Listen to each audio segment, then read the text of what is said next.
نحمدہ ونصلی علی رسولہ الکریم اما بعد فاعوذ باللہ من الشیطان الرجیم بسم اللہ الرحمن الرحیم رب اشرح لی صدری ویسر لی امری واحلل عقدۃ من لسانی یفقہوا قولی رب یسر ولا تعسر وتمم بالخیر۔ رکوع نمبر 7 تو آیت نمبر 71 ہے، اس کی پہلے ٹرانسلیشن دیکھتے ہیں۔ یا ایہا اے الذین وہ لوگ جو آمنوا ایمان لائے، خذو تم لے لو حذرکم اپنے بچاؤ کا سامان، حذر بچانا، کم اپنے آپ کو بچانے کا سامان، فانفروا پس چنانچہ تم نکلو، چنانچہ انفروا نکلو، واو الف جو ہے کس کو ظاہر کر رہے ہیں؟ واو الف جمع کو، یعنی تم سب نکلو، ثباتن دستوں میں، او یا انفرو تم نکلو، جمیع اکٹھے، وَإِنَّ اور بلا شبہ منکم تم میں سے ہے، لمن یقیناً لیبطئن ضرور دیر لگائے گا نکلنے میں، فَإِن پھر چنانچہ اگر اصابتکم آ پہنچے تمہیں مصیبہ کوئی مصیبت، قالا وہ کہتا ہے، قد یقیناً انعم انعام کیا اللہ تعالیٰ نے علیہ مجھ پر، اذ جب لم نہیں اکن میں تھا معہم ساتھ ان کے شہیدہ موجود، ولئن اور یقیناً اگر، وا اور لام یقیناً ان اگر، ولئن اور یقیناً اگر اصابکم مل جائے تمہیں فضل کوئی فضل من اللہ اللہ تعالیٰ کی طرف سے، لیقولن وہ ضرور کہے گا، کأن لم تکن گویا کہ نہیں تھی، بینکم تمہارے درمیان، و بینہ اور اس کے درمیان، مودہ کوئی دوستی، یا لیتنی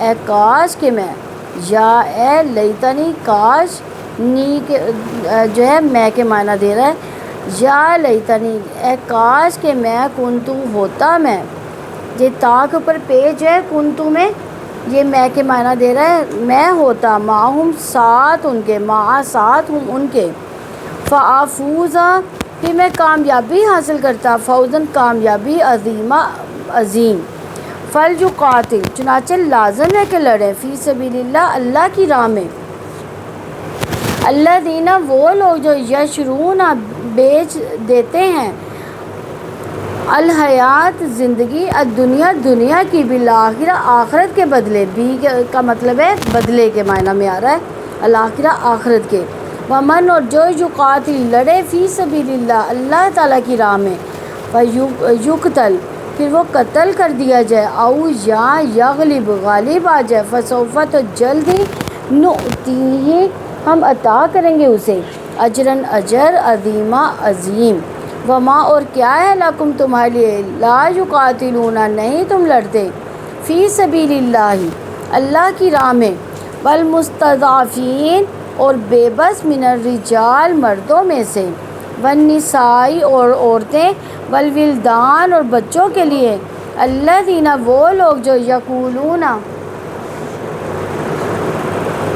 یقولون کہتے ہیں، ربنا اے ہمارے رب، اخرجنا تو نکال ہمیں، من ہذہ القریۃ اس بستی سے، من سے ہذہ اس قریہ بستی، من ہذہ القریہ اس بستی سے، الظالمی ظالم ہے، اہلھا باشندے جس کے، وجل اور بنا دلانا ہمارے لیے، من لدن کا اپنے پاس سے، ولیاً کوئی حمایتی، وجل اور بنا دلانا ہمارے لیے، من لدن کا اپنے پاس سے، نصیرہ کوئی مددگار، الذین وہ جو آمنوا ایمان لائے، یقاتلون وہ لڑتے ہیں، فی سبیل اللہ اللہ تعالیٰ کی راہ میں، والذین اور جن لوگوں نے کفر کیا، یقاتلون وہ لڑتے ہیں، فی سبیل الطاغوت غیر اللہ کی راہ میں، طاغوت سے کیا مراد ہے؟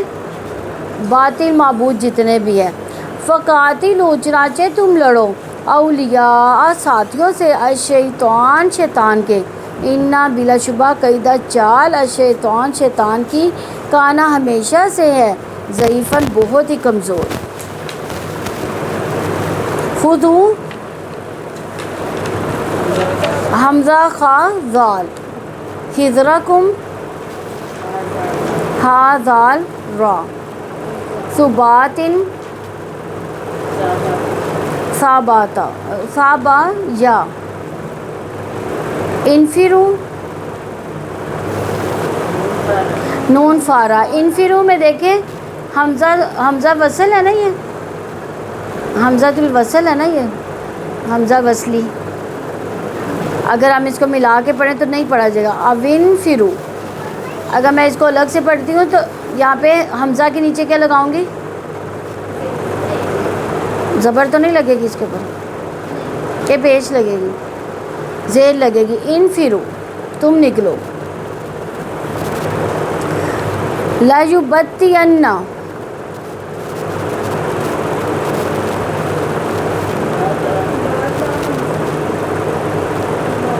باتا حمزہ یعنی دیر لگانے کے عادی ہونا، اس کا مطلب ہے.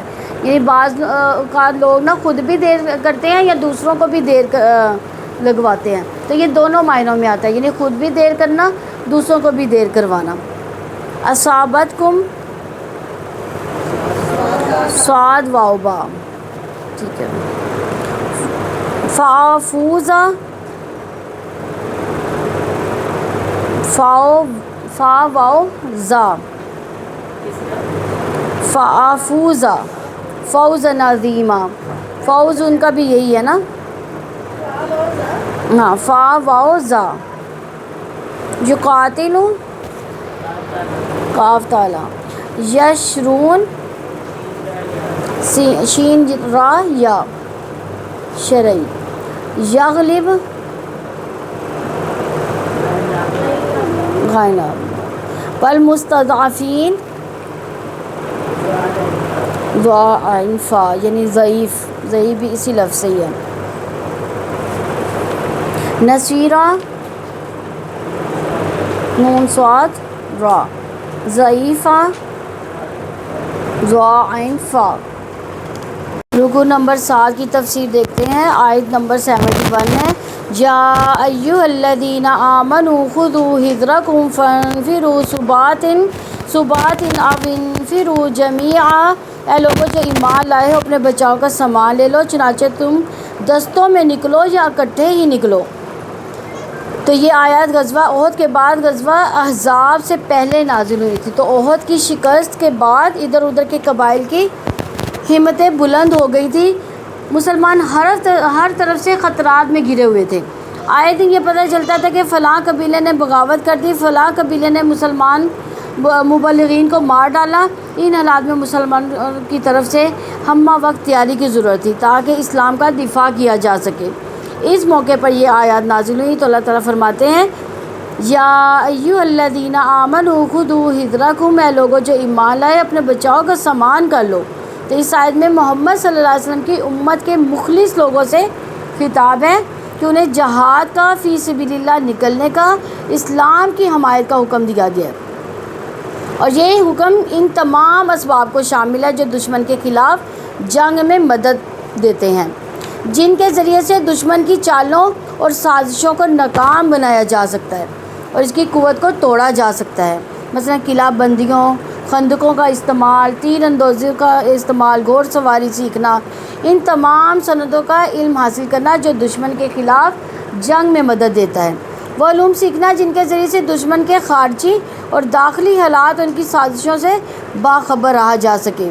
اللہ تعالیٰ کے راستے میں جہاد کے لیے نکلنا، اس حکم کا مقصد یہ کہ اپنے لیے ساز و سامان بھی تیار کر لو تاکہ دشمن کا مقابلہ کر سکو.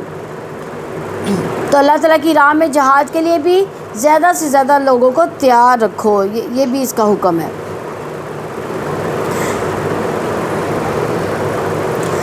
فانفروا ثبات او انفروا جمیعا، چنانچہ تم دستوں میں نکلو یا اکٹھے ہی نکل پڑو. یعنی ثبات سے مراد لکڑیاں، دستے، سواریوں کی جماعت. اب انفروا جمیعا، چنانچہ تم دستوں میں نکلو یا اکٹھے نکل پڑو، یعنی سب نکل پڑو.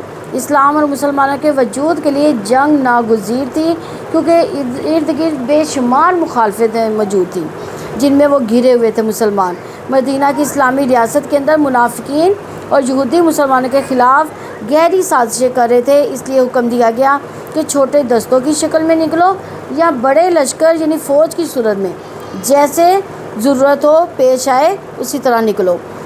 تو گوریلا جنگ جو ٹکڑوں اور دستوں کی صورت میں دشمن پر چھاپا مارتی ہے، یعنی عرب میں جنگ کے بہت سے طریقے معروف تھے، اس میں ایک تھا گوریلا جنگ تھی جو ٹکڑوں اور دستوں کی صورت میں دشمن پر چھاپا مارتی تھی، دوسرا تھا منظم فوج کی صورت میں لشکر کنی کرتی تھی۔ نبی صلی اللہ علیہ وسلم نے دونوں طرح سے جنگیں لڑی ہیں۔ تو اس سال میں اہل ایمان کو کیا ہدایات بھی دی گئی ہیں کہ اللہ تعالیٰ کے دشمنوں کے مقابلے میں ہر وقت جو ہے چکنا رہنا ہے، پرامن تدبیروں اور جنگی تیاریوں سے اپنے بچاؤ کا انتظام کرنا ہے، متفق طور پر بھی اور مل کر بھی دشمن کا مقابلہ کرنا ہے۔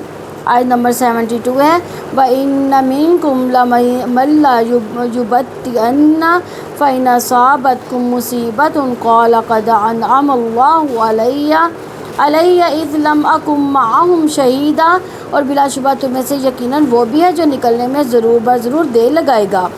چنانچہ اگر تمہیں کوئی مصیبت آ پہنچے تو کہے گا یقیناً اللہ تعالیٰ نے مجھ پر انعام کیا جبکہ میں اس کے ساتھ موجود نہ تھا۔ یعنی لڑائی کے لیے نکلنے میں دیر لگانے سے مراد یہ ہے کہ جنگ کے لیے نکلنے میں نقصان کا اندیشہ نظر آئے تو عذر تلاش کرنا شروع کر دے، دوسروں کی ہمت توڑے اور ایسی باتیں کرے جس سے خود بھی رکے اور دوسروں کو بھی جنگ سے روکے۔ یہ خطاب اصل میں کن کے لیے تھا؟ منافقوں کے لیے تھا۔ جنگ کے دوران ان کا جو کردار ہوتا تھا اسے بے نقاب کیا گیا، یعنی وہ خود تو رکتے تھے، دوسروں کو یعنی مسلمانوں کا بھی حوصلہ پست کرتے تھے۔ عبداللہ بن ابی نے غزوہ احد کے موقع پر لوگوں کو بھڑکایا تھا اور منافقوں کو ساتھ لے کر راستے سے واپس چلا گیا تھا۔ فَإِنْ أَصَابَتْكُم مُّصِيبَةٌ، چنانچہ اگر تمہیں کوئی مصیبت پہنچے، مقاتل نے کہا اس دشمن سے پہنچنے والی مصیبت اور زندگی کی سختیاں اور تنگیاں ہیں۔ دشمن سے مصیبت یا تو شکست کی صورت میں پہنچتی ہے یا تو قتل کی صورت میں اور زندگی میں۔ تو اللہ تعالیٰ کی راہ میں جنگ سے کون جی چراتا ہے؟ اللہ کی راہ میں جنگ سے وہی جی چراتا ہے جو دنیا کے نقصان کا خطرہ مول لیتا ہے،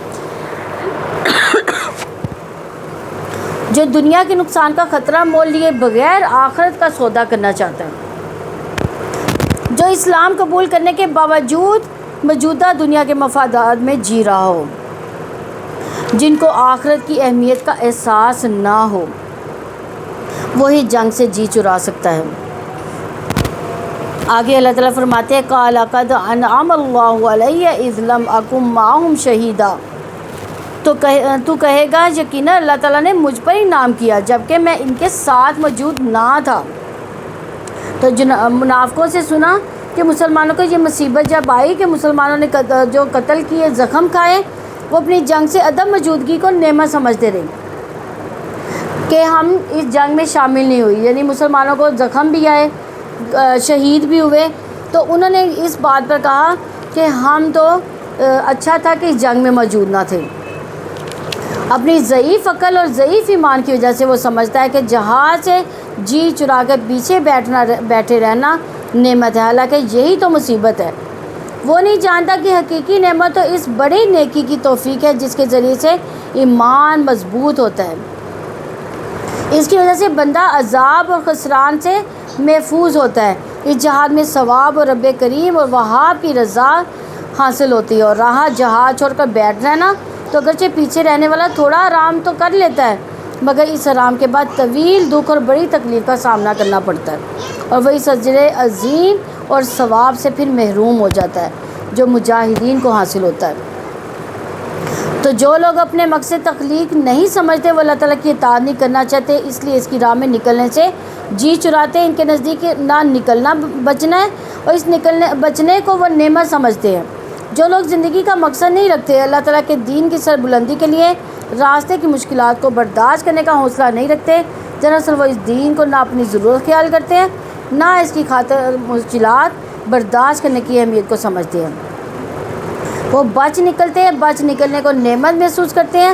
اللہ تعالیٰ اپنی اطاعت اور جہاد کے لیے موقع اس وجہ سے دیتے ہیں تاکہ انسان اپنی بشری کمزوریوں پر قابو پائیں، دنیا کی کیسے آزاد ہو جائے، لیکن اطاعت سے جی چرانے والے ان موقع سے بچ نکلنے میں عافیت سمجھتے ہیں، حالانکہ اپنی کمزوریوں سے نجات حاصل کرنے میں عافیت ہے۔ تو اللہ تعالیٰ کی راہ کا مجاہد پھر کون ہوا؟ مجاہد فی سبیل اللہ وہ ہے جو صرف آخرت کا طلبگار ہو، جو دنیا کے فائدے اور دنیا کی مصلحتیں قربان کر کے اللہ تعالیٰ کی راہ میں آگے بڑھنے والا ہے۔ آیت نمبر 73 ہے وَلَئِنْ أَصَابَكُمْ فَضْلٌ مِّنَ اللَّهِ لَيَقُولَنَّ كَأَن لَّمْ تَكُن بَيْنَكُمْ وَبَيْنَهُ مَوَدَّةٌ يَا لَيْتَنِي كُنتُ مَعَهُمْ فَأَفُوزَ فَوْزًا عَظِيمًا۔ اور یقیناً اگر تمہیں اللہ تعالیٰ کے فضل سے فتح یا غنیمت مل جائے تو وہ ضرور کہے گا گویا تمہارے ان کے درمیان کوئی دوستی ہے ہی نہیں، اے کاش میں بھی ان کے ساتھ ہوتا کہ میں بھی عظیم کامیابی حاصل کرتا۔ مقاتل بن حیاء نے کہا کہ منافق کے نزدیک فضل ملنے سے مراد کیا ہے؟ فتح، غنیمت اور رزق میں وسعت ہے۔ تو لا یقولن، تو وہ ضرور کہے گا۔ کون کہے گا؟ منافق کہے گا۔ منافق اپنے بیٹھ رہنے پر ندامت محسوس تب کرے گا، دنیا کے مفادات چکنا چور ہوتے دیکھ کر اور مال غنیمت کے چھوٹ جانے پر وہ حسرت محسوس کرے گا اور کہے گا مودتن، یہاں اس سے مراد دینی تعلق اور اس تعلق کی معرفت۔ منافق دینی تعلق کی سمجھ نہیں رکھتے، اسی وجہ سے انہوں نے مال غنیمت کی محبت میں کہا اے کاش میں بھی ان کے ساتھ ہوتا تو عظیم کامیابی حاصل کرتا۔ پچھلی آیت میں کیا کہا گیا تھا کہ جب مسلمانوں کو کوئی شہادتیں زیادہ ہوتی تھی یا تکلیف پہنچتی تھی تو وہ کہتے تھے شکر ہے کہ ہم تو تمہارے ساتھ نہیں تھے، تم بھی ہمارے ساتھ ہوتے تو تمہیں بھی یہ نقصان نہ ہوتا۔ اب یہاں پہ مال غنیمت اگر مسلمانوں کو ملتا ہے تو تب وہ کیا کرتے ہیں؟ تب ان کو حسرت ہوتی ہے، ان کو کہتے کاش کہ ہم بھی ان کے ساتھ ہوتے۔ تو اگر مال غنیمت نصیب ہو تو سخت پشیمان ہوتے ہیں کہ کیوں نہ اس نفع بخش جنگ میں شریک ہوں۔ منافق کا طرز عمل گھٹیا ہوتا اور معیار جو خالص دنیاوی ہوتا ان کا، یعنی وہ دنیا کے لیے جی رہے ہوتے ہیں۔ تو کیا کہتے ہیں بھی یا لیتنی کنت معہم فافوز فوزا عظیما، اے کاش میں بھی ان کے ساتھ ہوتا کہ میں بھی عظیم کامیابی حاصل کرتا۔ یعنی منافق کو دولت حاصل کرنا ہی عظیم کامیابی لگتا ہے، تو منافق مال غنیمت کے حصول کو بڑی کامیابی سمجھتا ہے۔ مقاتل بن حیاء نے کہا یہ منافق کا قول ہے جو پیچھے رہ جانے پر نادم ہے، تمنا کرتا ہے کہ اے کاش میں ان کے ساتھ ہوتا۔ قتادہ کہتے ہیں کہ یہ قول حاسد کا ہے۔ آیت نمبر 74 ہے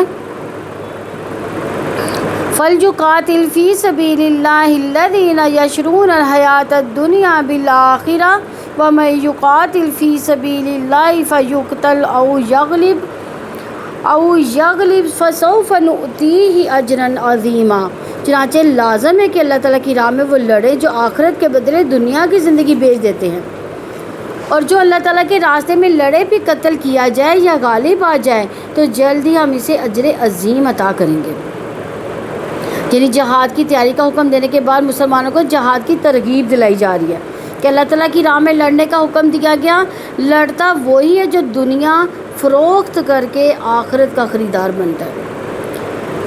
تو اس لیے کہا الذین یشرون الحیات الدنیا بالآخرہ، جو آخرت کے بدلے دنیا کی زندگی بیچ دیتے ہیں، یعنی اس دنیا کی زندگی کے فائدے کے مقابلے میں آخرت کے فائدے کو ترجیح دیتے ہیں۔ دنیا کے مال غنیمت کے حصول کو مقصد بنانے کی بجائے آخرت میں اللہ تعالیٰ کی رضا اور جنت کے حصول کے لیے جہاد کرتے ہیں۔ دراصل دنیا کی زندگی کو آخرت کے بدلے میں بیچ ڈالنا یہ وَمَن يُقَاتِلْ فِي سَبِيلِ اللَّهِ، اور جو اللہ تعالیٰ کے راستے میں لڑے، یعنی فی سبیل اللہ لڑنے سے کیا مراد ہے کہ اللہ تعالیٰ کے کلمے کی بلندی کے لیے کی جانے والی جنگ کو فی سبیل اللہ کہا گیا ہے۔ نبی صلی اللہ علیہ وسلم نے فرمایا جو اس لیے جنگ کرے کہ اللہ تعالیٰ کا کلمہ بلند ہو تو وہ فی سبیل اللہ ہے۔ سیدنا ابو ہریرہ رضی اللہ عنہ فرماتے ہیں کہ رسول اللہ صلی اللہ علیہ وسلم نے فرمایا جنت میں 100 درجے ہیں جنہیں اللہ تعالیٰ نے مجاہدین فی سبیل اللہ کے لیے تیار کیا، اور ہر درجے میں اتنا فاصلہ ہے جتنا زمین و آسمان کے درمیان فاصلہ ہے۔ سیدنا ابو ہریرہ رضی اللہ عنہ فرماتے ہیں کہ رسول اللہ صلی اللہ علیہ وسلم نے فرمایا جو شخص اللہ تعالیٰ کی راہ میں خالصتاً جہاد کرنے کی نیت سے اپنے گھر سے نکلے اور اللہ تعالیٰ کے ارشادات کا اسے یقین ہو تو اللہ تعالیٰ اسے یا تو شہادت کا درجہ دے کر جنت میں داخل کرے گا یا ثواب اور مال غنیمت دلا کر بخیر و عافیت اسے اس کے گھر لوٹائے گا۔ سیدنا ابو سعید خدری رضی اللہ نے بیان کیا کہ عرض کیا گیا یا رسول اللہ صلی اللہ علیہ وسلم کون شخص سب سے زیادہ افضل ہے۔ آپ صلی اللہ علیہ وسلم نے فرمایا وہ مومن جو اللہ تعالیٰ کے راستے میں اپنی جان اور مال سے جہاد کرے۔ وَمَن يُقَاتِلْ فِي سَبِيلِ اللَّهِ فَيُقْتَلْ أَوْ يَغْلِبْ فَسَوْفَ نُؤْتِيهِ أَجْرًا عَظِيمًا، اور جو اللہ تعالیٰ کے راستے میں لڑے پھر قتل کیا جائے یا غالب آ جائے تو جلد ہی ہم اسے اجر عظیم عطا کریں گے۔ یعنی اللہ تعالیٰ کی راہ میں اس شخص کے لیے جان دینا آسان ہوتا ہے جو شخص دنیا کی زندگی کی حقیقت کو پا لیتا ہے، جسے آخرت کا یقین ہوتا ہے، جو دنیا فروخت کر کے آخرت خریدنا چاہے، جس کو اللہ تعالیٰ کے اجر عظیم کی امید ہو جائے۔ اس آیت میں مسلمان کو محض اللہ تعالیٰ کی رضا، اسلام کی سربلندی کی خاطر لڑنے کی ترغیب دی جا رہی ہے، اور بتایا گیا کہ مسلمان خواہ لڑائی میں شہید ہو جائے یا بچ جائے، گھر واپس آ جائے، اسے دونوں صورتوں میں فائدہ ہی فائدہ ہے۔ سیدنا ابو ہریرہ رضی اللہ عنہ کہتے ہیں کہ آپ صلی اللہ علیہ وسلم نے فرمایا جو شخص اس حال میں مرے کہ نہ اس نے اللہ تعالیٰ کے راستے میں جنگ کی ہو، نہ ہی کبھی اس کے دل میں اس کا خیال ہی گزرا ہو، تو اس کی موت نفاق کی ایک شاخ پر ہوگی۔ ہمارے دلوں میں کبھی آیا جہاد کا خیال؟ آیا کبھی ہمارے دلوں میں؟ جہاد کے لیے خواہش رکھنی چاہیے۔ آپ صلی اللہ علیہ وسلم نے فرمایا جس بندے کے قدم اللہ تعالیٰ کی راہ میں غبار آلود ہوں تو یہ نہیں ہو سکتا کہ پھر اسے آگ چھوئے۔ آپ صلی اللہ علیہ وسلم نے فرمایا اللہ کی راہ میں ایک صبح یا ایک شام نکلنا دنیا مافیا سے بہتر ہے۔ تو آپ بھی تو اللہ کی راہ میں ہی نکلی ہوئی ہیں۔ کیسے نکلی ہیں اللہ کی راہ میں؟ دین سیکھنے کے لیے نا۔ دین سیکھنا سکھانا بھی ایک جہاد کی شکل ہے۔ آیت نمبر 75 ہے وَمَا لَكُمْ لَا تُقَاتِلُونَ فِي سَبِيلِ اللَّهِ وَالْمُسْتَضْعَفِينَ مِنَ الرِّجَالِ وَالنِّسَاءِ وَالْوِلْدَانِ الَّذِينَ يَقُولُونَ رَبَّنَا أَخْرِجْنَا مِنْ هَٰذِهِ الْقَرْيَةِ الظَّالِمِ أَهْلُهَا وَاجْعَل لَّنَا مِن لَّدُنكَ وَلِيًّا وَاجْعَل لَّنَا مِن لَّدُنكَ نَصِيرًا۔ اور تمہیں کیا ہے کہ تم اللہ تعالیٰ کی راہ میں ان بے بس مردوں اور عورتوں اور بچوں کے لیے نہیں لڑتے جو کہتے ہیں اے ہمارے رب ہمیں اس بستی سے نکال جس کے باشندے ظالم ہیں، اور ہمارے لیے اپنے پاس سے کوئی حمایتی بنا دے، اور ہمارے لیے اپنے پاس سے کوئی مددگار بنا دے۔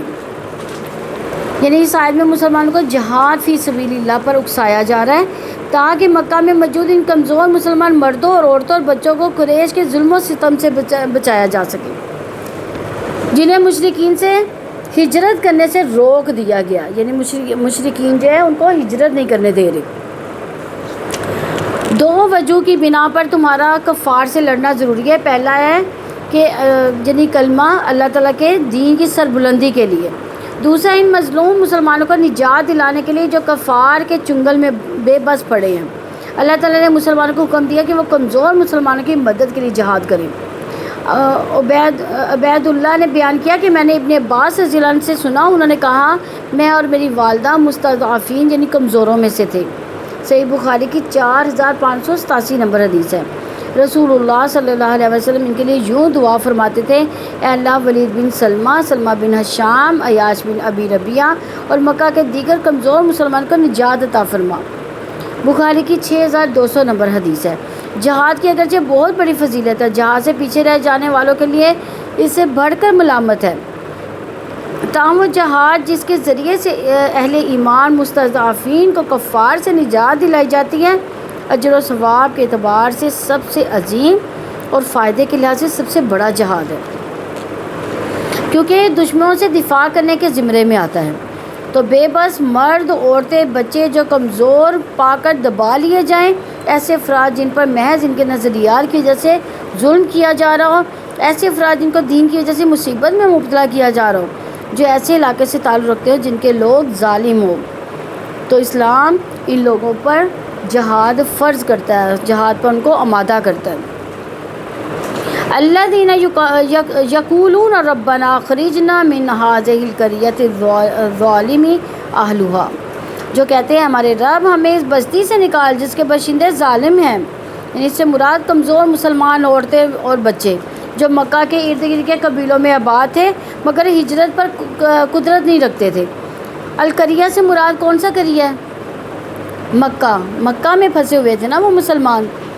نبی صلی اللہ علیہ وسلم تو ہجرت کر کے مدینہ چلے گئے، لیکن مکہ میں بہت سے مسلمان ایسے تھے جو قریش جو تھے یعنی جو کفار قریش جو تھے ان کو ہجرت نہیں کرنے دے رہے تھے۔ الظالمی اہلھا سے مراد وہاں کے مشرکین۔ تو کمزور مسلمان یہ دعا کیوں کیا کرتے تھے کہ ہمیں ظالم بستی سے نکال دے؟ کیونکہ وہ ظلم کو برداشت کرنے کے لیے مجبور تھے، اس لیے ظالم بستی سے نکلنے کے لیے وہ دعا کرتے تھے۔ وَاجْعَل لَّنَا مِن لَّدُنكَ وَلِيًّا وَاجْعَل لَّنَا مِن لَّدُنكَ نَصِيرًا، اور ہمارے لیے اپنے پاس سے کوئی حمایتی بنا دے، ہمارے لیے اپنے پاس سے کوئی مددگار بنا دے۔ یعنی اللہ تعالیٰ نے کمزور مسلمانوں کی دعا کو پورا کرنے کے لیے اپنے نبی صلی اللہ علیہ وسلم سے ان کے حق میں دعائیں کروائیں۔ اولیاء میں ولی سے مراد اللہ تعالیٰ کا ایسا بندہ جس کے ذریعے ان کمزور مسلمانوں کے دین کی حفاظت ہو۔ نصیرہ سے مراد کوئی ایسا آدمی جو دشمنوں سے انہیں نجات دلا سکے۔ تو رسول اللہ صلی اللہ علیہ وسلم پھر کیسے دعا مانگتے تھے؟ اے اللہ ولید بن سلمہ بن ہشام، عیاش بن ابی ربیعہ اور مکہ کے دیگر کمزور مسلمانوں کو نجات دے۔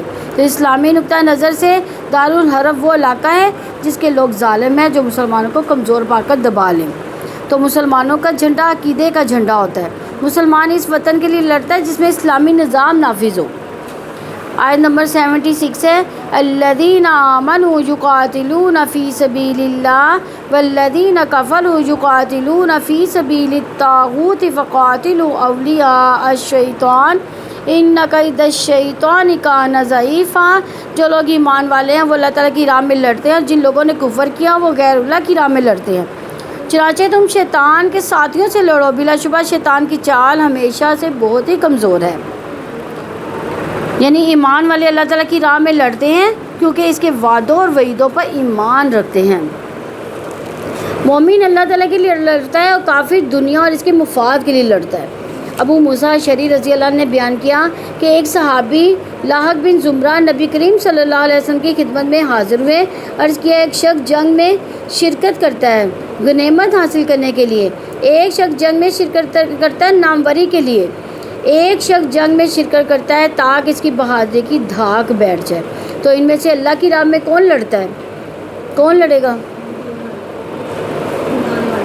ہاں، یہ آپ صلی اللہ علیہ وسلم نے فرمایا جو شخص اس ارادے سے جنگ میں شریک ہوتا ہے کہ اللہ ہی کا کلمہ بلند رہے، صرف وہی اللہ تعالیٰ کے راستے میں لڑتا ہے۔ صحیح بخاری کی 3138 نمبر حدیث ہے۔ اسی طرح ابو ہریرہ رضی اللہ عنہ سے روایت ہے کہ رسول اللہ صلی اللہ علیہ وسلم نے فرمایا اللہ تعالیٰ فرماتا ہے جو شخص میری راہ میں اس طرح نکلا کہ میری راہ میں جہاد، مجھ پر ایمان اور میرے رسولوں کی تصدیق نہیں اسے نکلنے پر مجبور کیا تو میری یہ ذمہ داری کہ میں اسے جنت میں داخل کروں یا اسے اس کے مسکن تک جہاں سے وہ نکلا ہے اس طرح واپس لاؤں کہ اجر یا غنیمت سے مالا مال ہو۔ اس ذات کی قسم جس کے ہاتھ میں محمد صلی اللہ علیہ وسلم کی جان ہے، اللہ کی راہ میں کسی شخص تو جو بھی زخم آئے گا وہ قیامت کے دن اسی زخمی حالت میں اللہ کے حضور پیش ہوگا۔ اس زخم کا رنگ تو خون کا سا ہوگا لیکن اس کی خوشبو مشک کی ہوگی۔ اس ذات کی قسم جس کے ہاتھ میں محمد صلی اللہ علیہ وسلم کی جان ہے، اگر میری امت کے لیے تکلیف دہ نہ ہوتا تو میں اللہ کی راہ میں لڑی جانے والی کسی بھی جنگ میں پیچھے نہ رہتا، لیکن نہ تو میرے پاس اتنی وسعت ہے کہ میں ان سب کو سامان جنگ مہیا کر سکوں، نہ ہی ان کو خود ہی اس قدر وسعت حاصل ہے۔ مسلمانوں کو یہ بھی ناگوار گزرتا ہے کہ وہ کسی مہم کے لیے نکلوں اور وہ پیچھے رہ جائیں۔ اس ذات کی قسم جس کے ہاتھ میں محمد صلی اللہ علیہ وسلم کی جان ہے، میری خواہش ہے کہ میں اللہ کی راہ میں لڑوں، مارا جاؤں، پھر لڑوں، پھر مارا جاؤں، پھر لڑوں، پھر مارا جاؤں۔ صحیح مسلم کی 4859 نمبر حدیث ہے۔ تو اللہ تعالیٰ پر زمین پر اللہ تعالیٰ کے کلمہ بلند کرنے کے لیے اسلام یعنی جنگ کی جائے تاکہ زمین پر تمام انسانوں کی زندگی اسلامی نظام کے کنٹرول میں ہو، سب انسان اسلامی نظام کی برکات سے فائدہ اٹھائے اور اسلامی نظام کے تحت سب انسانوں کو بے لاگ انصاف ملے تاکہ ہر انسان کو اپنے عقیدے اور نظریے کی پوری آزادی ہو۔ تو اسلام کن مقاصد کے تحت جنگ کی اجازت دیتا ہے؟ نہیں دیتا، یعنی اسلام ان مقاصد کے تحت جنگ کی اجازت نہیں دیتا، یعنی کسی قوم، کسی نسل، کسی خاندان، کسی طبقے یا کسی حکومت کی برتری کے لیے۔ اقتدار کے حصول کے لیے جنگ نہیں کی جا سکتی، ملکوں کو ختم کرنے کے لیے جنگ نہیں کی جا سکتی، مال غنیمت کو حاصل کرنے کے لیے جنگ نہیں کی جا سکتی، مصنوعات کے لیے خام مال فراہم کرنے کے لیے، لوگوں کو غلام بنانے کے لیے، منڈیوں کے حصول کے لیے اور مفتوح ممالک میں سرمایہ لگا کر مفادات حاصل کرنے کے لیے جنگ نہیں کی جا سکتی۔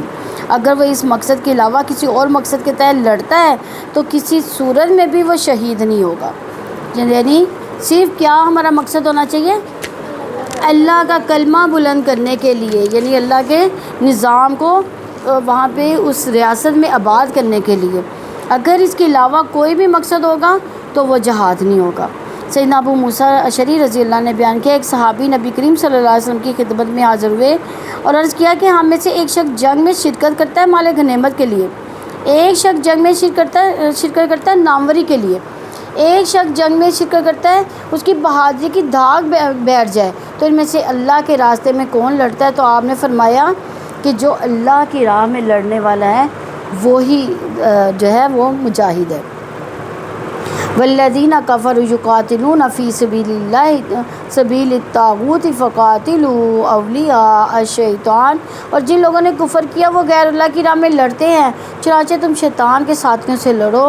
جہاد فی سبیل اللہ، طاغوت کی راہ میں جنگ میں جو ہے وہ فرق بتایا جا رہا ہے یہاں پہ کہ جو جہاد کرتے ہیں، جو اللہ کی راہ میں جہاد کرتے ہیں، مومن اللہ تعالیٰ کی راہ میں لڑتا ہے، جبکہ کافر کس کی راہ میں لڑتا ہے؟ طاغوت کی راہ میں لڑتا ہے۔ تو مومن اللہ تعالیٰ کا دیا اسلامی نظام قائم کرنے کے لیے لڑتا ہے، جبکہ کافر جو ہے طاغوتی نظاموں کو نافذ کرنے کے لیے لڑتا ہے۔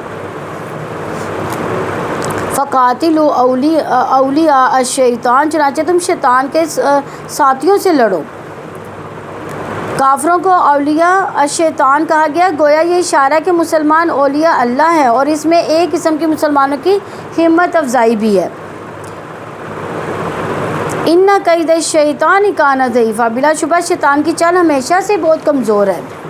یعنی بلا شبہ اس سے مراد کہ مسلمانوں کے خلاف اسلام دشمنوں کے اتحاد کا کمزور ہونا ہے، کیونکہ اس اتحاد میں شامل قوموں کے درمیان بدستور اختلافات موجود ہیں۔ اب دیکھیں، جب سے مسلمان یعنی یہ اسلامی نظام آیا تب سے لے کر اب تک کتنے ہی لوگ جو ہے اس نظام کو ختم کرنے کے در پہ ہیں، اور اس کے لیے مختلف طرح کی سازشیں ہوتی ہیں، کبھی ڈراموں کے ذریعے، کبھی جو ہے فتوے دے کر، کبھی کسی طرح سے، یعنی مسلمانوں کو ہر طرح سے ختم کیا جا رہا ہے۔ لیکن اسلام دشمنی جو ہے نا وہ قائم ہے، لیکن پھر بھی وہ اسلام کو ختم نہیں کر سکے۔ تو اسی بات کی طرف ادھر اشارہ ہے کہ طاغوتی مقاصد کے لیے ہیلے اور مکر کمزور ہوتے ہیں، ان کے ظاہری اسباب کی فراوانی اور کثرت تعداد سے مت ڈرو، تمہاری ایمانی قوت اور عزم جہاد کے مقابلے میں شیطان کے یہ ہیلے نہیں ٹھہر سکتے۔ اور اگر آج بھی ہم فلسطین کے حق میں جو ہے نا سارے مسلمان اکٹھے ہو جائیں تو یہ یہودی کچھ بھی نہیں کر سکتے، یعنی یہ طاغوت ہے نا، اور اگر مسلمان اکٹھے ہو جائیں تو ان کی ہمت جو ہے وہیں پہ ٹوٹ جائے گی، لیکن مسلمانوں کو یہ متحد ہی نہیں ہونے دیتے۔ تو شیطان کی چال سے یا مراد شیطانوں کی دوستوں کا وقتی اتحاد ہے۔ یہ آپ دیکھیں کہ یہ جو ہے نا یہودیوں کا وقتی اتحاد ہے، یہ اندر سے اللہ تعالیٰ قرآن پاک میں کہتے ہیں کہ یہ اندر سے ٹوٹے ہوئے ہیں، ہمیں یہ بتاتے ہیں کہ ہم بہت متحد ہیں۔ تو بلا شبہ شیطان کی چال ہمیشہ سے بہت ہی کمزور رہی ہے، اس سے مراد مسلمان کے خلاف اسلام دشمنوں کے اتحاد کا کمزور ہونا ہے، کیونکہ اس اتحاد میں شامل قوموں کے درمیان بدستور اختلافات موجود ہیں۔ شیطان کی چال سے مراد اس کے وسوسے ہیں۔ الحمدللہ ہمارا یہ رکوع کمپلیٹ ہوا۔ اللہ تعالیٰ ہمیں اس کو سمجھنے اور اس پر عمل کی توفیق عطا فرمائے۔